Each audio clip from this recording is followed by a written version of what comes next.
long ball. She's got eyes that take up 75% of her skull. She's got ears, she's got beak, she's got everything else that goes on in your skull. And her brain has got to fill the rest of the space. So if I said a brain was as big as a pea, I'd be exaggerating. It's tiny. So they are not a very clever creature.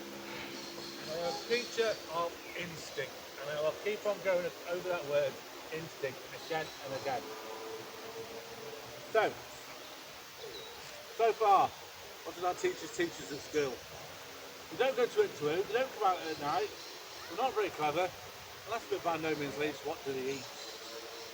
Well, if I was to ask most people what a barn owl eats, most people will go down the route of a mouse, or a mole, or a vole, or a shrew, or a bank vole, or something like that.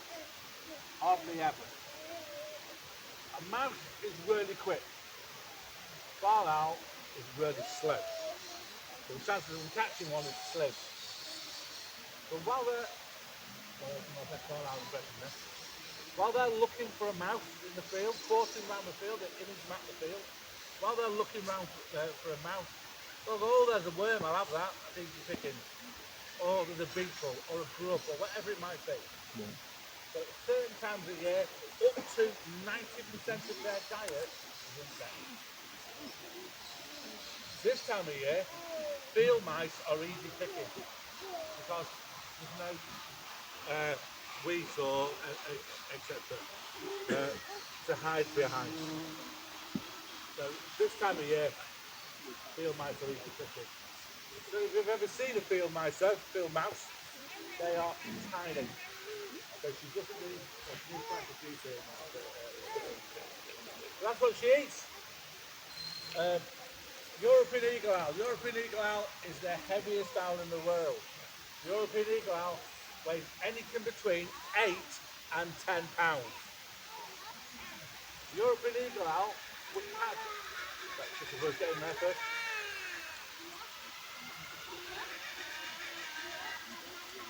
European eagle owl would catch anything between a mouse and a fully grown deer.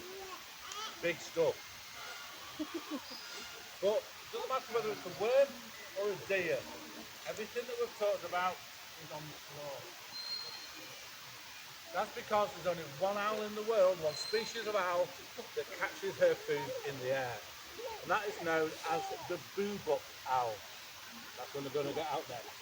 Next one out is called tow.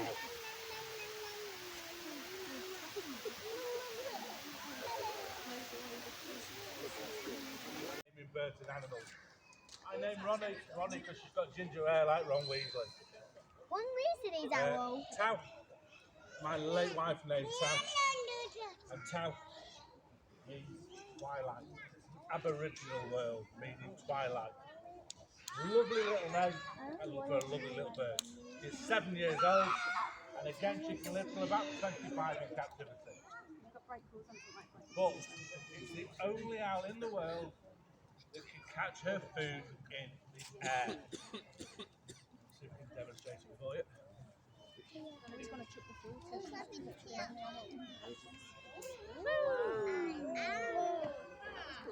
So she'll catch dragonflies, damselflies, butterflies and moths, airborne insects.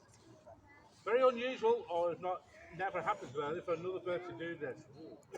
Excuse me, another owl. What to do is the eye to brain signal. But this one can do it. It's a member of the hawk owl family. That's got nothing to do with the way she looks, but everything to do with the way she uses her tail. It's a rudder, if she needs it to be, it's a brake. A nice low one for you, just right above you. Next time I do that, guys, make sure your mouth is shut. Your chicken is proper ruining day. Which one is it?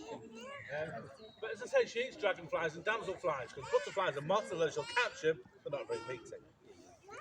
So, this is where the problem arises. The problem arises because dragonflies and damselflies, their entire life cycle is in or around water. As we said earlier on, owls can't get wet. So how does she get it off the surface of the water where the damselfly it's displacing the surface of the water. Well, we call it grab and go. It's unusual. It's down to this owl only.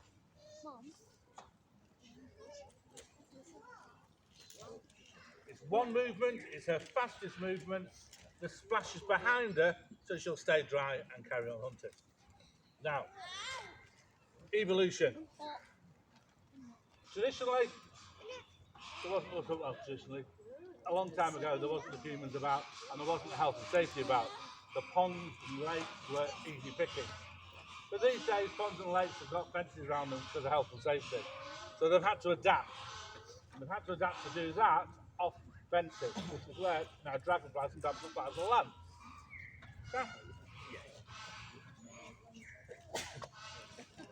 Same process, one movement, nice and quick, and just when she does it.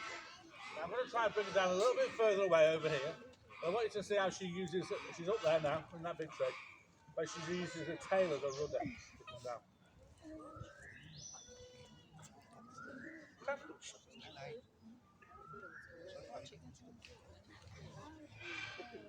She's coming like that all the way down. That's the rudder, that's why she's called a member of the hawk owl. Now the only problem is getting her down to stay down.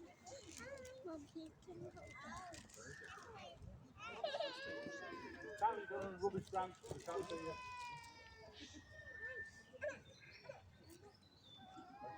Can't make a noise.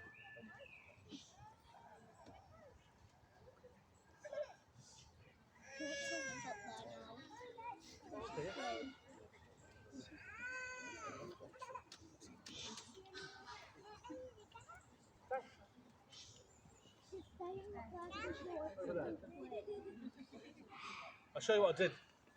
Well, during the week, this week, I did it by accident. So I've got a piece of raw chicken in my hand. I went to throw it up and the raw chicken stuck to my finger. And I did this by accident. I'm going to try and do it on purpose. Tam, ready? Tam. Shh. Shh.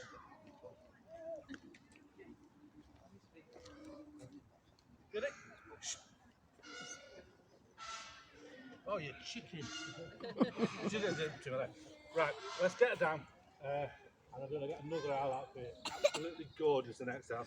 Now, the next owl, guys, if you duck, it's going lower and lower and lower. To duck.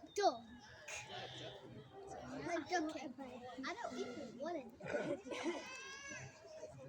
I want to duck. Doctor, you have 5 colours on. Sam. It won't get you. Right under that. No, she looks right there. What's it that in the head? We're done.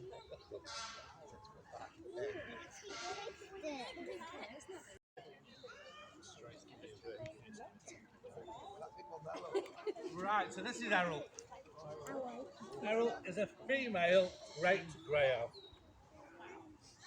Now the great grey owl is the biggest owl in the world by stature, not by weight.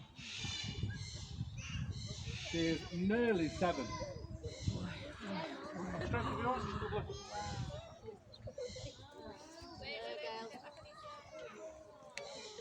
Oh, don't walk up to her. If she sits next to you guys, have a stroke. But don't walk up to her.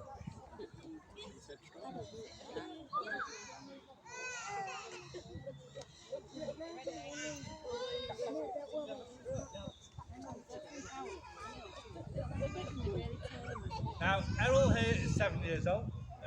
They are the longest living bird of prey in captivity. And they can live in captivity until they are over 50 years old. In the wild, it's unknown.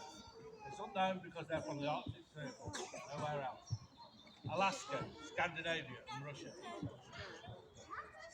Now, they're a very, very unusual bird, and they're going to use this word instinct all over again. Now, they use instinct in a way that no other owl really does. And that's because they're from the Arctic, the southern edge of the Arctic, but the Arctic. And they have the ability to fly ridiculously low. Now, the Arctic winds are very strong. But down by your feet, it's nice and thin and still. We can hardly feel a wind here. If you look at the top of the trees, you can see it's windier. higher you go, the windier it gets. So she wants to fly low to keep out of the Arctic winds, really low. You want to go to there. So what I'm going to do, guys, I'm going to get her flying in and amongst you now, to see how low we can go. Again, guys, if she sits next to you, please have a stroke. And I don't mean end up in hospital, all the type of stroke. But say, don't walk up to her.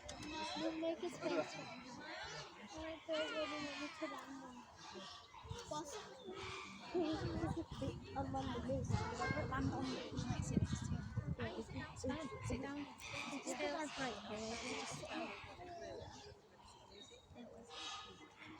Carol.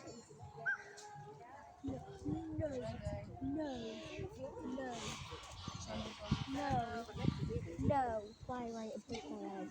No. Let's pick on you. No, I don't want it. Pink and yellow. Did you say that? On my heart.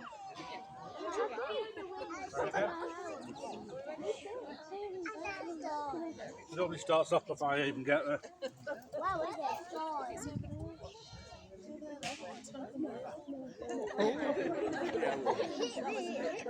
It hit me too.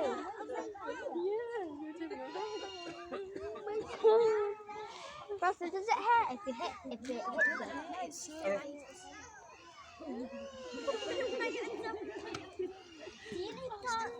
Give me an example. I want to stroke it.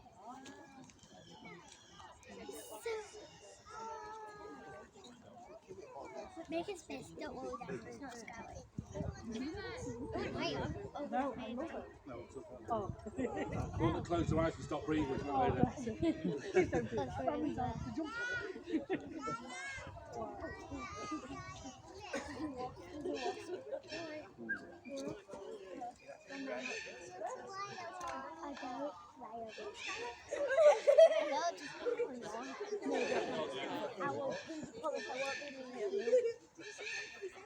If I beat Mom, I said, if you beat me, Uh-huh. please don't beat on me.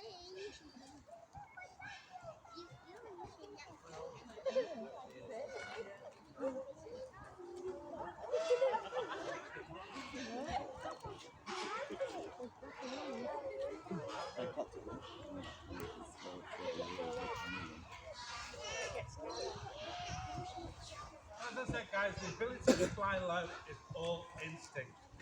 And that's because, as I said earlier on, she is not clever.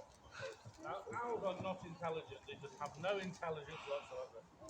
Birds of prey are not intelligent. Because to be intelligent, you need a bit of the brain called the cortex. Round and right. We all have it. We're all intelligent. There's only one bird group to have that bit of the brain, called the cortex. Bird group known as the cortex. That's crows, rooks, ravens, jackdaws, magpies, and jays. The biggest of them all.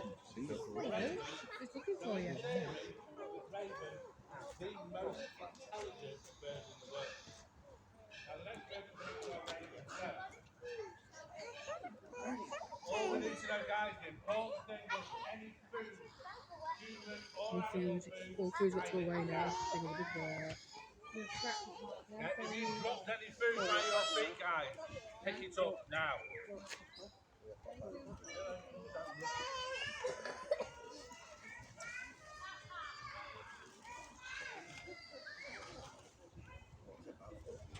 Well, young raven, guys, its name is That's Einstein. going down low like that, you know, 'cause I've got some low top. Trees and exactly where they are.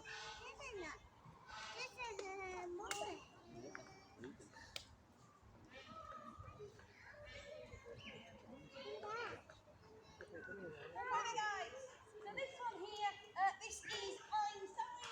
Now Einstein here is 4 years old. 1 year younger than me. Einstein here is 4 years old. We've had her here at the centre from just a couple of weeks old. I had the incredible privilege with this lovely little lady of hand rearing her.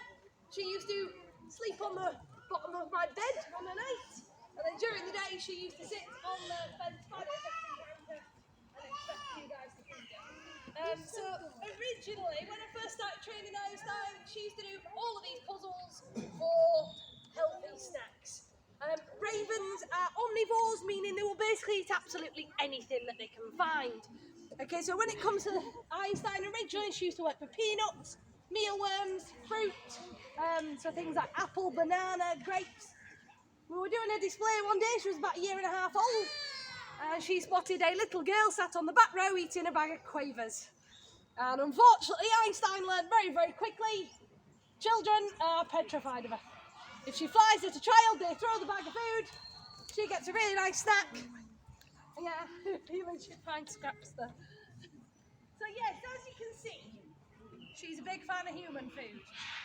To the point that during the 6-week holidays this year, she had an absolute field day. This summer, Einstein has treated herself to ham sandwiches. She even tasted the rainbow because a little girl dropped half a bag of Skittles. You've had pepperoni, and she's recently discovered she can pick your can of Coke up and drink straight at the can. Yeah. So she is a pain in my bum.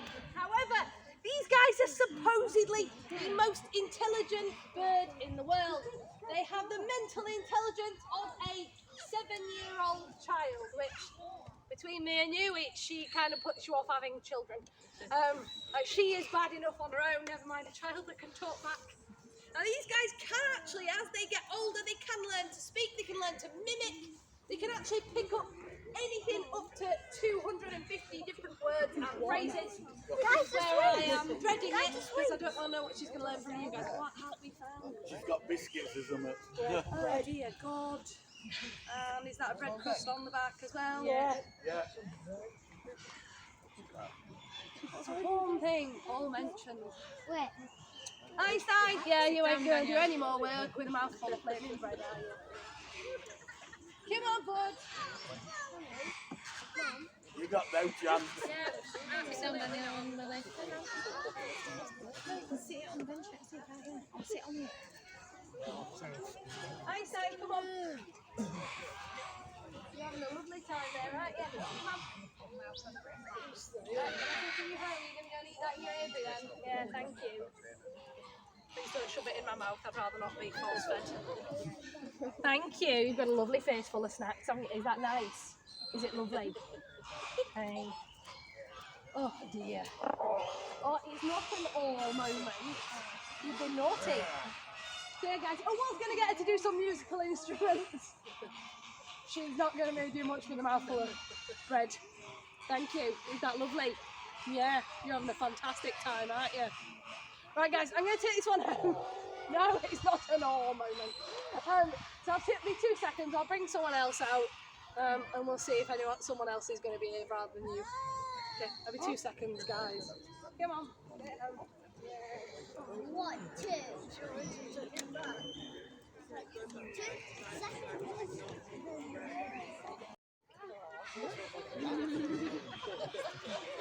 Alright then guys, I'll see if this one's going to behave instead. So this one here, his name is Chris. What do you think about that? Yeah, it's Christopher. Now Chris here, he's a little bit of something different.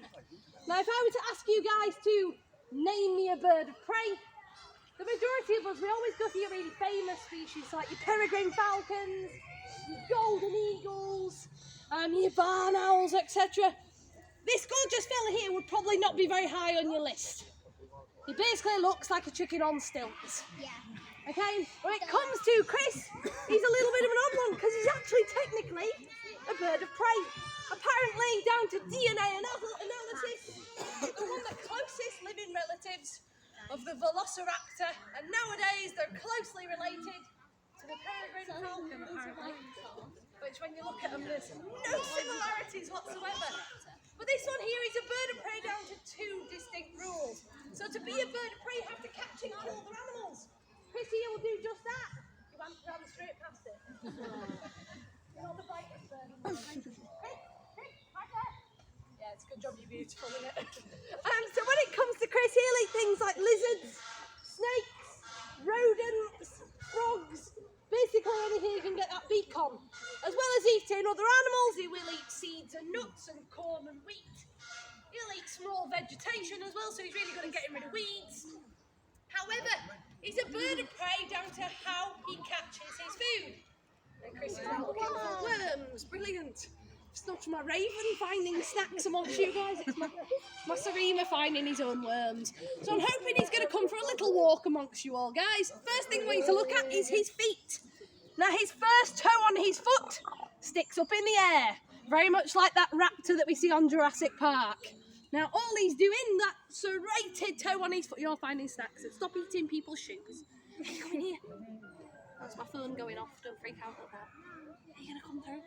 So yeah, his first toe on his foot sticks up in the air, it is serrated, and he uses that toe basically like a knife and a fork. So he'll use one foot and stamp on his prey and hold it to the floor. He'll then use that serrated blade of a toe to slice his prey up. Now he's either going to be lovely and he'll chop it into small pieces to swallow, or we get the lovely gruesome description and he will disembowel his dinner to eat it. So when it comes to his feet are his weapon. That is what makes him a bird of prey. To be a bird of prey, you have to catch and kill your prey with your feet. Sharp talons, strong, powerful legs. Chris has definitely got that in abundance. Come in, big lad. He's like, no, I didn't even see that. Hey, come in, come on. You're meant to be like running. These guys can reach speeds up to 45 miles an hour. Apparently not today. With Chris, I'm lucky if I get one or two. That's a very dinosaur noise as well. He's going to come back too. Now, though these guys are a bird of prey, they're actually, in America nowadays, they are actually a domesticated species. Chris, hey, focus. He's like, no, I'm looking for more worms, Mum. He's very good at finding worms. Chris, hey, come in. Don't peck someone's bum. Don't jump over someone's head as well. Don't want you slapping someone. Attaboy. So yeah, in America, these guys are now domesticated. They're kept by farmers specifically. Now, if you're a farmer, your livestock is your livestock. Things like sheep, things like chickens. Unfortunately, America's got some lovely predators. Coyotes being the big one. We then get bears. You then got things like your cougars and your jaguars, etc. in South America. And unfortunately, it's the last thing you want around your sheep or your chickens.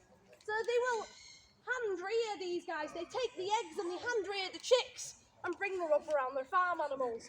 Now, these guys are an incredible alarm system. If he sees something scary, he's got a really good voice on him. Plus, they're also amazing little bodyguards when it comes to smaller predators. So when it comes to an alarm system, if Chris here spots something like a coyote or a bear or even a poacher, even someone on your land trying to get near your farm animals, he's got a really nice alarm system. Chances are he's going to wake you up. And this is where I have to sound like a weirdo because I have to whistle at my bird to get him to do his noise. The best way I can describe it for us guys in this country is it sounds like a seagull being strangled. Okay, be ready.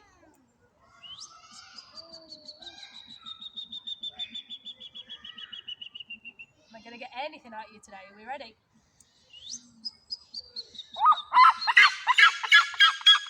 Well done. Can we get a couple more? Is that it?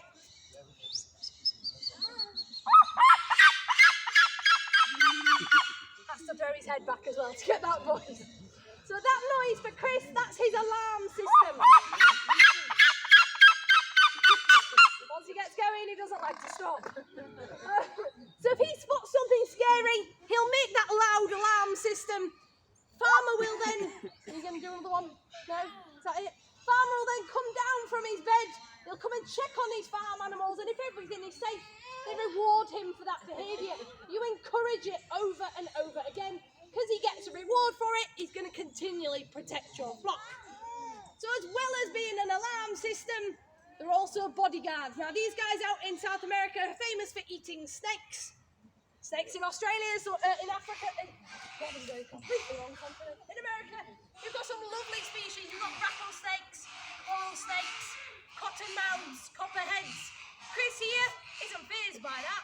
He'll quite happily eat them. He's got plenty of protection. Those lovely bright red scales on his legs are nice and thick.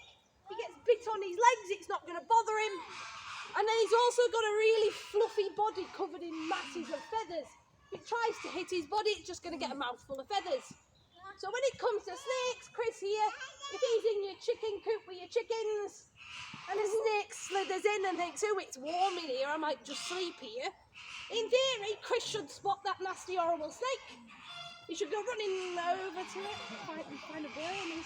You're meant to be getting the snake. You're meant to be doing your job. Chris, what's this nasty, horrible, evil snake? Never little birds when you're older, kids. Whatever you do. If we don't like the green one, should we try the orange one?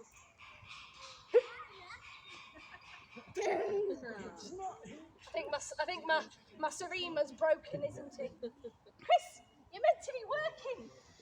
If it's not you misbehaving, it's Einstein, isn't it? Right, what's that? What do we do with the nasty evil snake?